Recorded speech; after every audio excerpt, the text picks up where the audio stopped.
Hello again, this is Bishop Tim Doherty from the Diocese of Lafayette-in-Indiana, answering the question, what's a meaningful Lenten practice for me personally?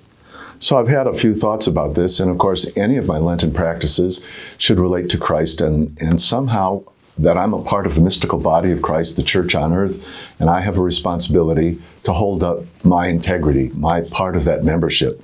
And we do that during Lent by what we call mortification, a word that can sound a little bit medieval, but in the simple meaning, it's a denial or a limit of our passions or bodily appetites. And so usually we refer to making some sacrifice, which that word means to make something holy by dedicating it to a particular cause. So if we're donating more time to prayer or giving money to the poor or fasting or abstaining from meat, if we're doing that to strengthen the body of Christ, then that's the connection we want to be making. Things that we could do, people do this mortification. They'll give up candy or a favorite TV show, or they won't go to a movie during the season of Lent. They might leave their mobile device in another room for a couple hours a day. I think how valuable silence can be in a family as a group discipline. I remember I was one of 7 children, and every now and then I remember Mom saying, "I can't even hear myself think." And so a donation of silence might be a wonderful family discipline, even for 5 minutes a day if we could agree on it.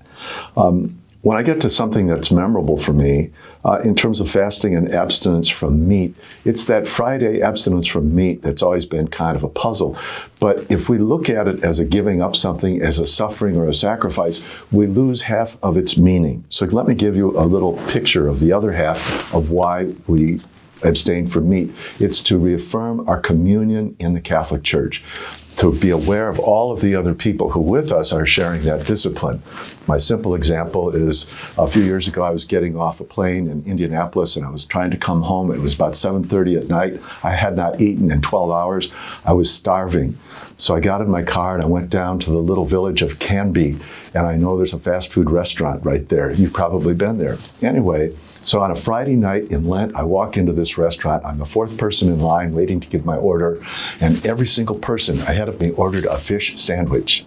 And I thought, what are the odds of this happening at a McDonald's? Sorry, I'm not being paid for this endorsement. Anyway, so when I ordered my fish sandwich, I felt a communion with those other people, figuring they're here, even though they're out in the world, they're somehow making their little statement about Lent and their Lenten discipline. So I offer that to you. It's not just about sacrifice. All these disciplines are about communion with others, that we can think and pray with them and for them. God bless you, and God bless your Lent.